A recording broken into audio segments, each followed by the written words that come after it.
Good evening, everybody. Welcome to another edition of the Sports Exchange.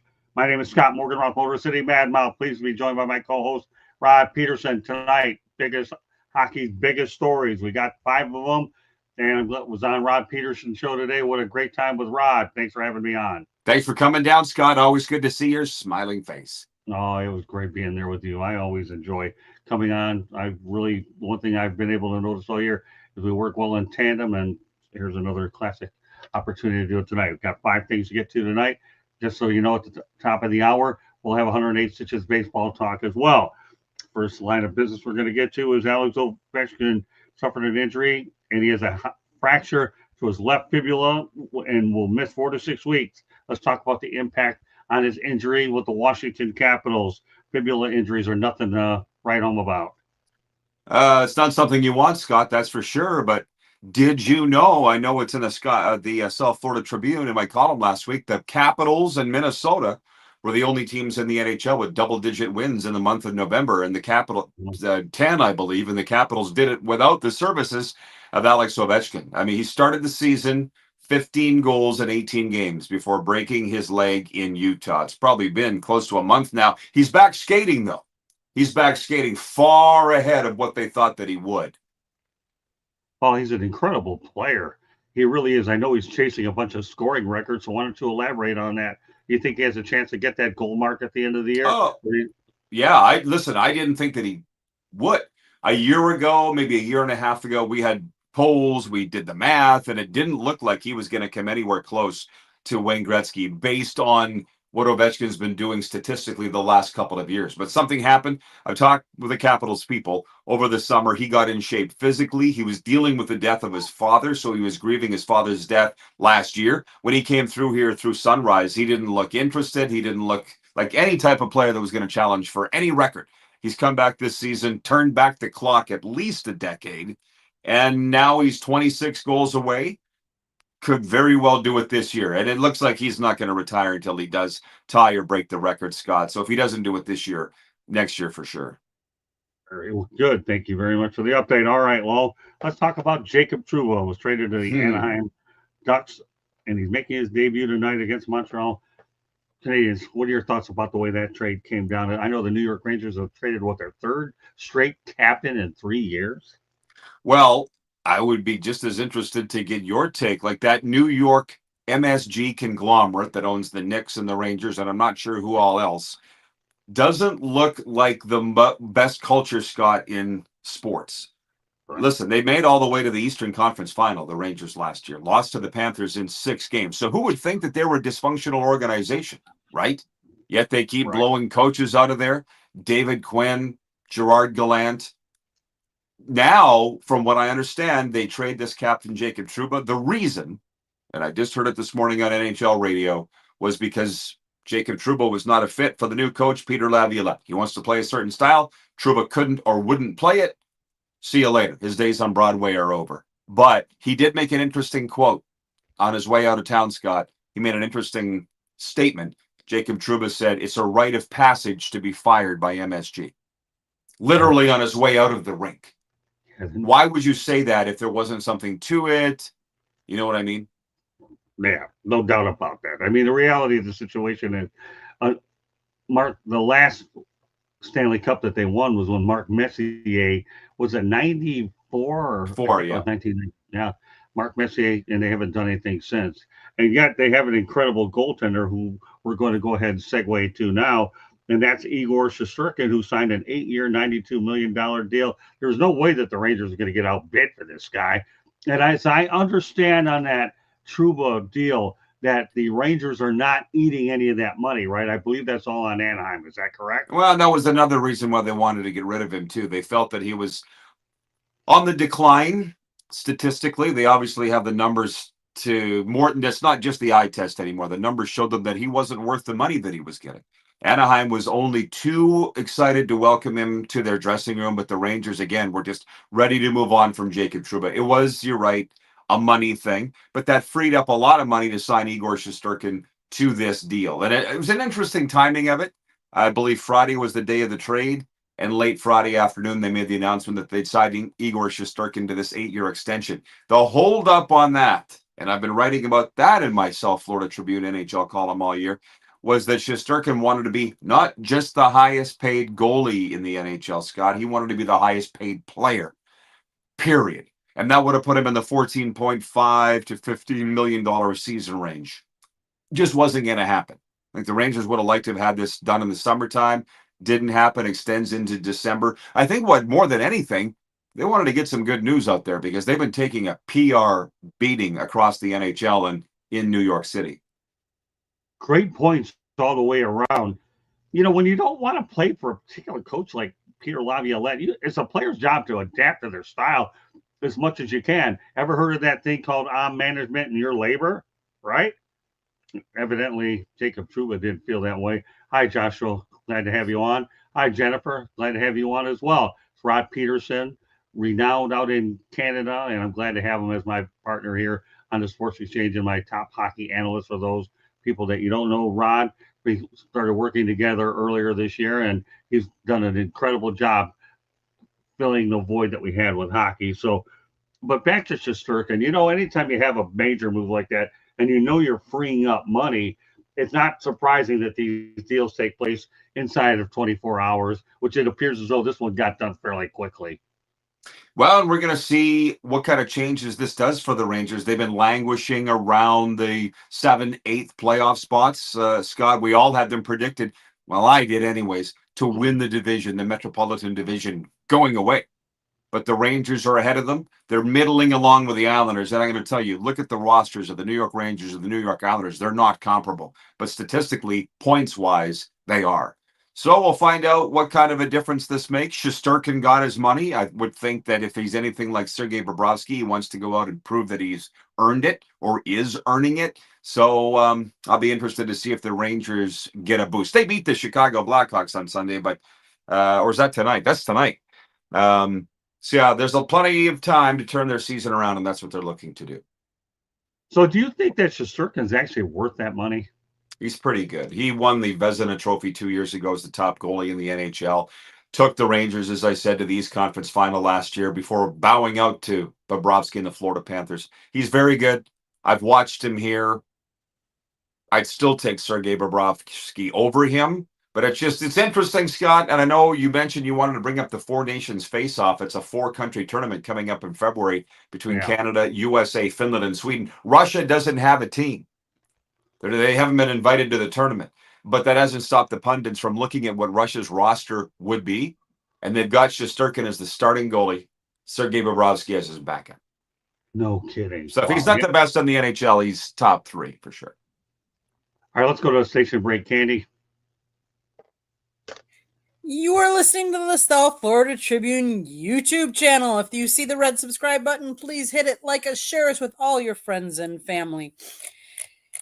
The South Florida Tribune Publishing Company published a book late last year called Lessons from the Microphone, Tuning into the Enduring Wisdom of Visionary Leaders. It is written by your host, Scott, the Motor City Madmouth Morganroth. It is available on Amazon, Barnes & Noble, Kindle, Apple and Google Books. Watch for details on the audiobook to come out soon. And then watch, because Scott is going to write a sequel to the book. So watch for more details on that. There is also a link on our website, www.southfloridatribune.com, where you can link to buy the book, link to buy our merchandise, or if you just want to read more of the fine writings of Scott and Rod, both fine gentlemen on this broadcast, it's there at the www.southfloridatribune.com. If you'd like to listen to podcasts, you can listen to us wherever you get your podcasts. If you want to advertise or sponsor a show, call Scott, 954-304-4941. Or if you want to be a guest or have show ideas, you can always email us at southfloridatribune@gmail.com. Back to the show. Thanks, Scott. All right, we have a trade that took place here, Rod, so let's get right to it. The Colorado Avalanche traded goaltender Alexander Georgiev to the San Jose Sharks. The team's announced Monday. San Jose also added forward Nikolai Kovalenko, a 2026 second-round pick, and a 2025 conditional fifth-round pick from the Avalanche, shipping netminder Mackenzie Blackwood, forward Giovanni Smith, which we all know too well, and a 2027 fifth-rounder to Colorado in the deal. The fifth-round pick becomes Avalanche worst fourth-round selection if at least two of the following are met. Colorado makes the Western Conference Final. Blackwood wins 25 regular season games after the trade. Blackwood plays 30 regular season games with the Avalanche. Colorado also, get this, Rod. Okay, they retain 14%, $476,000 of Georgiev's salary, according to Sportsnet's Elliot Friedman reports. He's in the final year of his contract and is set to become an unrestricted free agent next summer. Now, Georgiev is 28. Okay, he has an 874 save percentage in 18 games this season and has allowed 4 more goals in 7 contests. Only Hugh Saros and Connor Hellebuck have started more games than Georgiev since he was traded to Colorado in 2022. The Bulgarian-born Russian posted a .919 save percentage in his first season with the Avalanche in 22-23 and fell to an .897 save percentage last year. Meanwhile, a little bit more information, okay, on Blackwood. Blackwood has been much better than Georgiev on a worse Sharks team. He sports a .909 save percentage in 17 starts and has a .693 record. He made 49 saves and a 3-1 loss against the Florida Panthers on Saturday.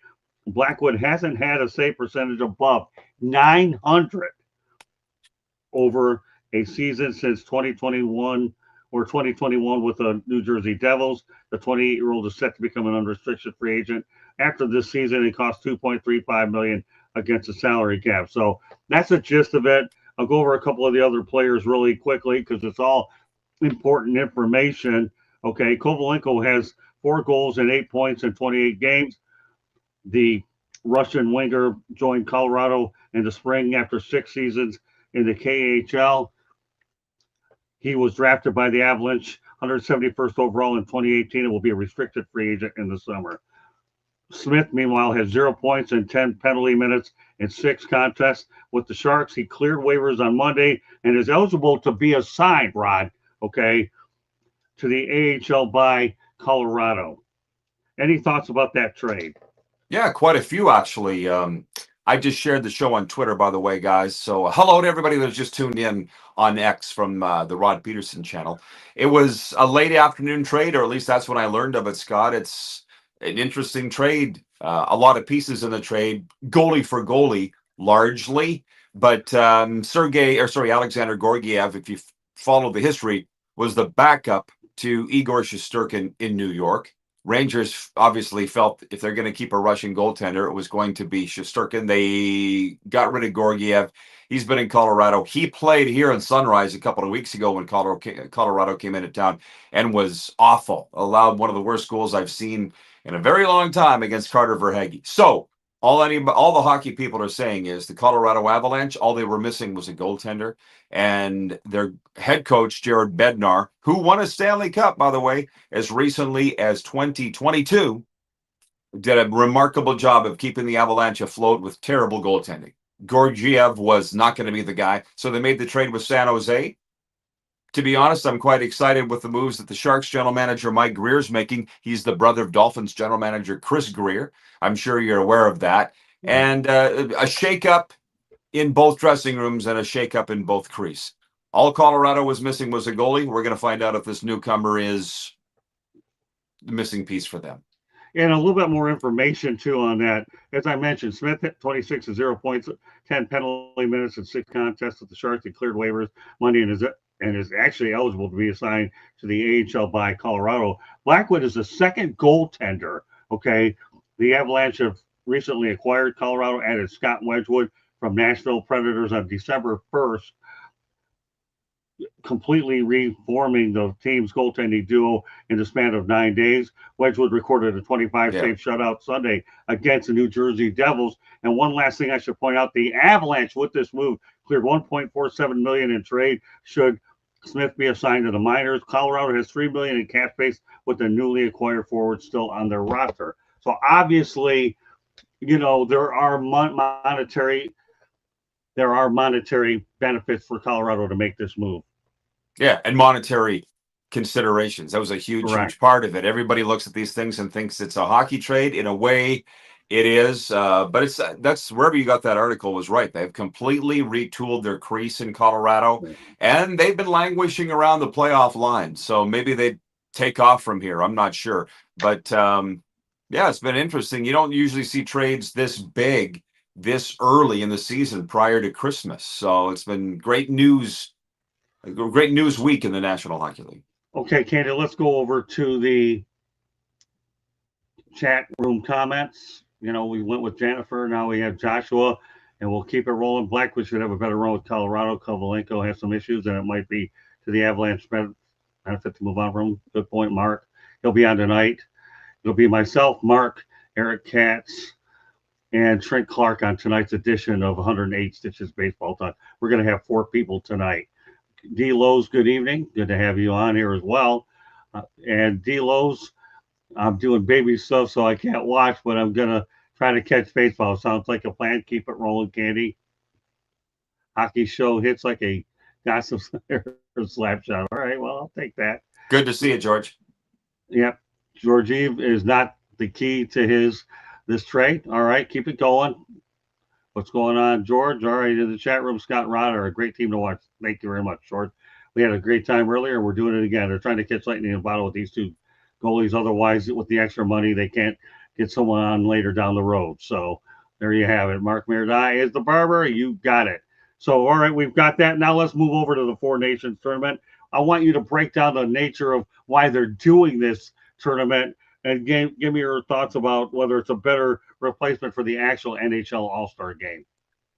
Well, that's a load. I'm glad that you prepped me this morning when you were on my show that we were going to talk about this. Why they're doing it? I think there's a few reasons. It's a bit of a precursor for the Olympics, even though they're saying it's not. 2026 Winter Olympics, the NHL is going to be returning with rosters to the Olympics.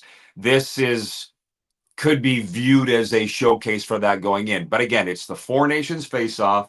A lot of people don't know about it. It's a little like that NBA Cup. If you're not really closely following the NHL, you're not even going to really understand what this is. But it's Canada, USA, Sweden, and Finland. Each team named 6 players way back in the summertime. Last Wednesday, they named the rest of their rosters. So it's like the old, if you remember, Scott, if you were following 1987 Canada Cup, this was Gretzky, Lemieux, and all them. They played in Hamilton and Southern Ontario, actually Calgary as well. They did it in 96 with the World Cup, and the USA won it. Jeremy Roenick, Mike Modano, Chris Chelios, Mike Richter. They did it in 2016. So this is a fairly rare tournament. It's the first time it's been called the Four Nations Face-Off, and I'm going to say those countries again. Canada, USA, Sweden, and Finland. You don't hear a lot about it in Canada, but last week, Scott, they're almost fighting in the streets in Canada over who's got the better roster. Is it Canada? Is it the US? Oh, they're going nuts. Like too much, actually. Too much. I've been trying to tell people to be civil, and they can't. What I can tell you is I'm now on the NCAA hockey newsletter list. Of the USA's 23 players named, 18 of them are NCAA grads. Only 3 from Team Canada, including Cale Makar of the Colorado Avalanche. Sounds like we have an Avalanche viewer here that's tuned in. So there's more than anything, Scott, it's bragging rights, period. That's about it. John Cooper of the Lightning. Yeah, go ahead. Go ahead. Well, what I like about what the NHL does is they're not afraid to be different with a lot of their All-Star games. Yep. They really are. Whether it's like you alluded to, the Canada Cup, the North America against the world, and now this. So what? The All-Star game is an exhibition. It really, really is. So if you're going to tinker with it, that's where you do it. The NFL had to get rid of theirs because the guys weren't trying hard. They were playing badly. So now it's relegated to an event. So more kudos to the National Hockey League for this. Really. Because you know what? If you're going to go to this concept, try it out. What's the worst case that happens? You don't do it again. But if it works, then you bring it back. It's all about popularity, about what works and what doesn't. It's all about featuring the best players anyways in the league and showcasing and marketing them. Yeah, sure. And there's another way. I mean, listen, I only want to look at things from a pure sports perspective, but there are those that are saying it's a money grab. And if that's the case, welcome to pro sports in 2024. You were talking about on my show earlier today, Detroit Red Wings fans being upset at the Red Wings sucking 8-9 years in a row with the ticket prices that they're paying. Right. Montreal and Boston are the host cities for the Four Nations face-off, by the way. And the cheapest ticket, I'm told, $200 for nosebleeds. Cheapest ticket, $200 for nosebleeds. So again, it's a moneymaker. I also don't have a problem with that. But I'd like to think, for instance, I have a lot of hockey analysts that I parade through my show daily, the Rod Peterson Show. Rich Sutter was on last week, of the famous hockey playing Sutter brothers. And he said, these countries want to win. This is not to market the National Hockey League. This was a day before the rosters were named. The next day, there was no Connor Bedard playing for Team Canada, the number 1 pick from 2 years ago. There was no Macklin Celebrini of the San Jose Sharks picked, the number 1 overall pick from last year. They announced the best players possible for each country. This is not a marketing vehicle. It will, by proxy, become that. But it's going to be tremendous hockey and bragging rights on the line for which nation stands supreme on this globe for hockey, minus Russia. Because if they had a team, they'd probably walk all over everybody. That's true too. Well, this almost reminds me a little bit of the World Baseball Classic too. You go in there, everybody's not united by their one country, and then all of a sudden it gets really serious. So the World Baseball Classic. It's very much like that, Scott. But in season, the World Baseball Classic is not, right? Well, right. No, it's during spring training. You're exactly right. You really are. That it is, the World Baseball Classic is before. Yeah, the Russian situation is just unfortunate because they've always had a lot of the best players, but we all know all the unrest going on out there. And I'm not going to get into any political jargon or any of that stuff going on. It's really not necessary, but this does have World Baseball Classic written all over it for sure. So one other topic I want to get to tonight, we're doing really well tonight here, is the New York Islanders defenseman Mike Riley, discovers completely unrelated heart condition that requires a procedure. He's out indefinitely, discovering that he had a pre-existing heart condition, which he may have been born with, that requires a procedure, and was discovered as part of his post-concussion testing. GM Lou Lamoriello calls it that is probably a blessing in disguise. What are your thoughts about this? Is an interesting story when I saw it. It really was an interesting story that something positive has to come out of all this. In terms of that he went in for one thing and was found out to be another? Correct. Yeah, absolutely. I don't think there's any doubt about it. I think we're long past getting past any COVID discussions or how this is related to young people, and I will call him a young person as a pro athlete dealing with heart issues. I guess it is good news. It saved a life. I'm with Lou Lamoriello on that. I want to, by the way, Scott, since I shared this show on Twitter, our viewership has skyrocketed. So it's a lot of my followers. I wanted to introduce them to you. The wonderful Scott Morganroth, everybody. This is the Motor City Mad Muff. I'm calling him the American John Frenzy. That'll mean a lot to a lot of our people and nothing to a lot of them as well that don't know who John Frenzy was. But Scott's been good enough, along with his wonderful wife, Candy, to bring me aboard the South Florida Tribune. And we do these podcasts, me with them once a week, but you do several, Scott. And give Tribune South a follow at Tribune South on Twitter, because you guys go live almost every night. Yeah, we try to go live Monday through Thursday. Every now and then we'll do a situational show later on. And Ron, I've really enjoyed what we're doing together collectively because of the fact that the Rod Peterson show's a darn good show, and I'm building a following up there as well. And that book I have, Lessons from the Microphone, hopefully people will get their hands on it. It's a good Christmas gift. You can get it on Amazon and Kindle and Barnes and Noble. And, why don't you give some of your thoughts of what you've been able to get out of that book before we continue on the Lou Lamoriello? Because, let me finish the Lou Lamoriello first. You finish it, yeah. And that's this. The fact of the matter is you have a post-concussion testing situation, and now all of a sudden it's leading to a medical situation with the heart. You can't write it any better than that. You really cannot do it. Yeah, very, very likely saved a life. So, you did a great job. Those are the 5 biggest stories, I think, of the week in the National Hockey League. Other than, again, Wednesday, it'll be published in the South Florida Tribune, my NHL column. Matthew Tkachuk was named the #1 star of the week in the National Hockey League. He's just been on fire. I think he had a goal and 4 assists the other night. A 7-5 win in Philadelphia. He had a couple of points in the 3-1 win on Saturday over San Jose. But anyways, for the new viewers here, Scott wrote a book. Say it with me, Candy, called Lessons from the Microphone. And you gifted that to me some time ago. There you go. He's originally from Detroit. He's been in the business. December 29th, Scott's birthday, will mark his 35th year in the business. 45th. Did I say 35th? Yeah. I've only been in this business 35 years, 45 years for Scott. And that book, to be honest, it's just a great sports book. And I grew up reading a lot of sports books, Scott. I'm like you. I could read everything I could get my hands on. And whether I knew this stuff or not, I don't know. But what I pulled away from it, Scott's dad was a season ticket holder for the Detroit Red Wings in the 1960s and the Olympia. Was he in the 70s too? Oh, yeah. Yeah, my dad has always been a loyal season ticket holder. Of the Red Wings? Yeah, I've actually seen a game at Olympia Stadium. I'm glad you brought that up. Joe Louis Arena and Little Caesar. So I've been able to enjoy 3 different venues in Metro Detroit. So that's one. And then the other is the Super Bowl 39 in Jacksonville. Scott went and covered it. I love the story. And now that you jogged my memory today, I kind of remember that they didn't have enough hotels in Jacksonville for all the media and all the fans. So how many cruise ships did they dock? Not enough. At least one, obviously. Well, so they had a lot of cruise ships. Have you ever been to Jacksonville before? Yeah. Hey, if you've ever been to Jacksonville before, they should have had a whole lot more than they did. So I shouldn't say, but I will say, because she's not watching nor on the show, my wife calls Jacksonville a hole. I don't want to say it's Florida. I like it, but they didn't have enough hotels, everybody. So listen up. This is in Scott's book. And I think I might have remembered it at the time. It was 20 years ago.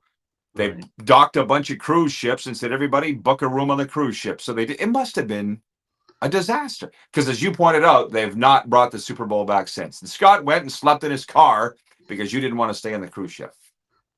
Well, I could get on one. What are you talking about? I ended up staying in my Jeep Cherokee Laredo out at a rest area and was able to take showers in the wee hours of the morning. But the guy that was handling the rest area, I gave him some memorabilia is what I ended up doing. It worked out really well. I made it work. It was a fun Super Bowl. It really, really was. But let's face reality, Jacksonville's a great place. And I have done a lot up there. It's just one of those situations where, the NFL had an open mind about this, okay, and was willing to try it, but it didn't really quite work out. But I give him credit with the old college try. So, all right. So while we have a little time here, Rod, okay, do you have any Florida Panthers updates that you feel are worthwhile?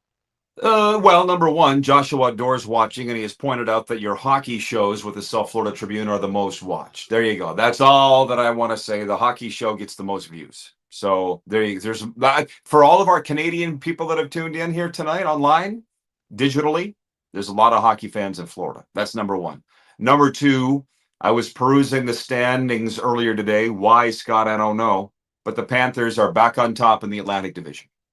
So I don't know. I know you don't follow it as much as I do or Joshua Door, but 10 days ago, they were on a 4-game losing streak, and people were very upset. And they were writing me saying, did we make a mistake by letting go Oliver Ekman-Larsson and letting go Brandon Montour or allowing them to leave?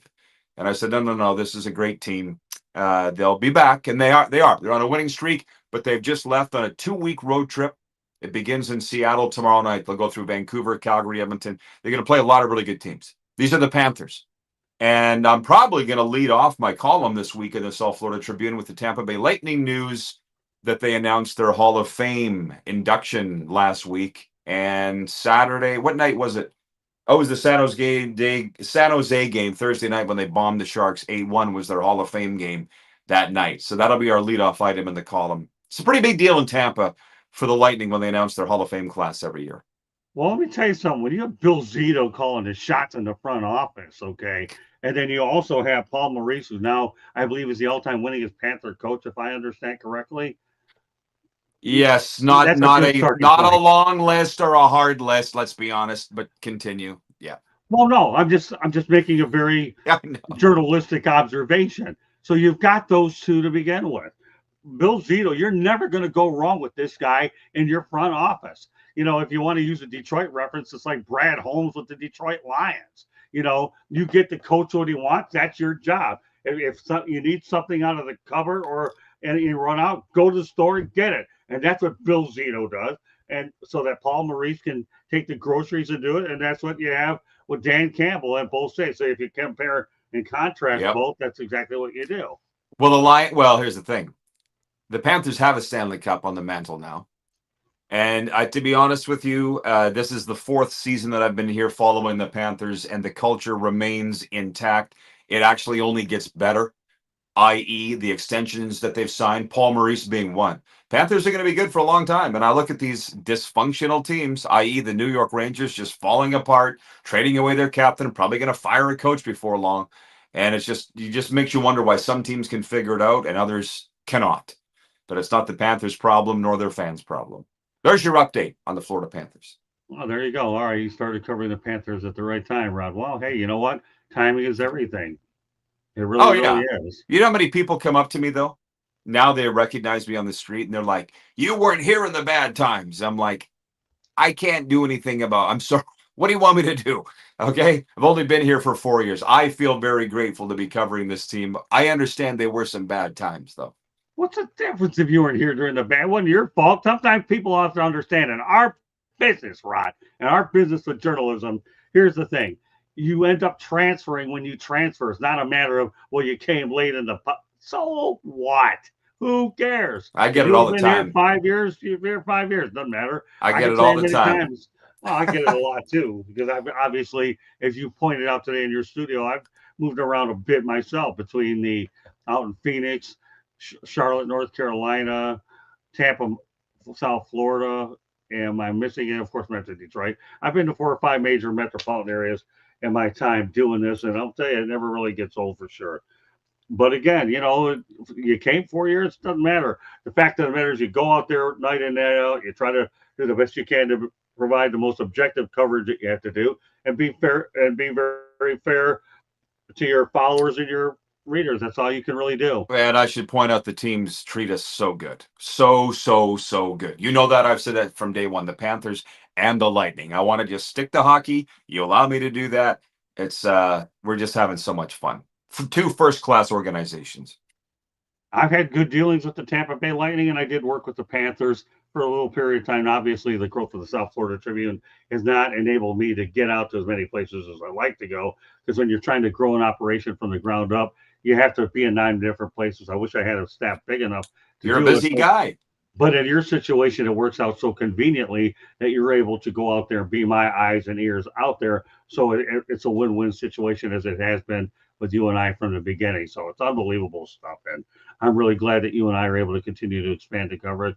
And I have a lot more ambitious plans for what we're going to do in 2025. It's just a matter of trying to get through 2024 to make sure we get the important topics in. We're in the height of football season as we are. Great participation in the chat room too by everybody else. We really appreciate that. Appreciate your audience on Twitter joining us. And I appreciate the fact that I had an opportunity to come on your show. Your Canadian audience there, as Jimmy Walker would say, in good times, they're dynamite. I'm not going to sit here and go out there and tear my voice about it, but that's about it. So we'll go ahead and do this next week. My name is Scott Morganroth, Motor City Madmouth. Whether it's Fire of Florida, Sports Exchange, it doesn't make a lick of difference.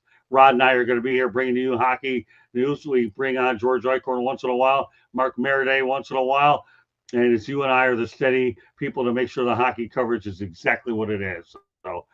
So Candy, one more station break real quick, and Rod, you'll go out there and let everybody know how you get hold of us. I'll hold you and follow you, and then we'll do 108 such as baseball talk at the top of the hour. South Florida Tribune Publishing Company published a book. Scott, your host, Motor City Madmouth Morganroth, wrote it. It is available on Amazon, Barnes & Noble, Kindle, Apple, and Google Books. The title is Lessons from the Microphone, Tuning into the Enduring Wisdom of Visionary Leaders. The foreword was also written by George Eichhorn. Again, available on Amazon, Barnes & Noble, Google, Kindle, Apple Books. Get your copy today. It's a great gift idea for anybody that A, wants to get into the media business, 2, that's a sports person, because there's a picture of Muhammad Ali. There's all kinds of great sports stories in there. Get your copy today. You can also find a link on our website, www.southfloridatribune.com, where both of these fine gentlemen write for us. They have great stories. There's some good pictures in there. There's all kinds of plethora of other great things on there. There's also a link to our store where you can buy merchandise as well. If you like to listen to podcasts, you can listen to us wherever you get your podcast. Monday nights, we talk hockey and baseball. Tuesday nights, we talk football. Wednesday nights, we talk, you never know what we're going to be talking about, all kinds of sports things. The same with Thursday nights, although this Thursday night we will be on hiatus. But if you want to be on a show or you have a topic idea, email us at southfloridatribune@gmail.com. If you want to sponsor a show or you want to advertise, call Scott, 954-304-4941. Back to you, Scott. All right, before we wrap it up, Rod, why don't you let everybody know how they get a hold of you? I want you to make sure you talk about every single show that you do and give Serena a shout out. You guys also spent some time in Nashville last week. Why don't you go ahead and do that? And you've done the Grey Cup. So go ahead, Rod. I'll be real quick. Hey, you see my name on the screen at Rod Peterson. Give me a follow there. In the bio, it talks about everything I do. The Daily Rod Peterson Show, writing for the South Florida Tribune, and our Cats and Bolts podcast, the award-winning weekly podcast that my wife Serena and I do, talking about the Panthers and the Lightning. That's all you need to know. She is a fitness and nutrition consultant and coach. We went up to Nashville last week for a retreat for her company, and she invited me to tag along, Scott. Wasn't that nice of her? I did the show live from there, just like I did your show, live from Grey Cup and live from Nashville. And just you and Canada, you're such great people. It's such a treat to be on. Well, that's very kind of you, Rod. All I'll say is, and I have zero problem saying this, you're the best addition that the South Florida Tribune has had in 2024. And I am expecting, and I repeat, expecting big things out of the two of us come 2025. No ifs, ands, or buts about it. Then again, when you have a partner like you, the expecting is a no-brainer. So with that said, we want to thank everybody once again for joining us on this edition of the Sports Exchange, hockey's biggest stories. Just to give you an overview, so you can go out there and check it out, South Florida Tribune, under that title. We went over Jacob Trouba tonight. We also talked about Alex Ovechkin, Igor Shesterkin, the Four Nation tournament, and of course that inspiring story about Mike Riley in a heart condition, that Lou Lamoriello. It's a blessing in disguise. You can't be more upbeat as we approach the holidays, so we hope everybody had a good weekend, and we look forward to seeing you next week with Rod Peterson and I. So on behalf of my partner, Rod Peterson, and all those folks in the chat room that were kind enough to contribute, my name is Scott Morgan, Roth, the Motor City Man. Well, thank you for joining us, and we will see you next week. It will either be Monday or Thursday. I'm not sure yet, because everything gets a little dicey now during the holiday period with Christmas parties and all that. But either way, you're going to see Rod and I one way or the other. So thank you very much, Rod, for being on. You are an absolute stud, and we appreciate everything you do, but we have a lot more ahead of us, my friend. Good night, everybody. Merry Christmas. See you next week.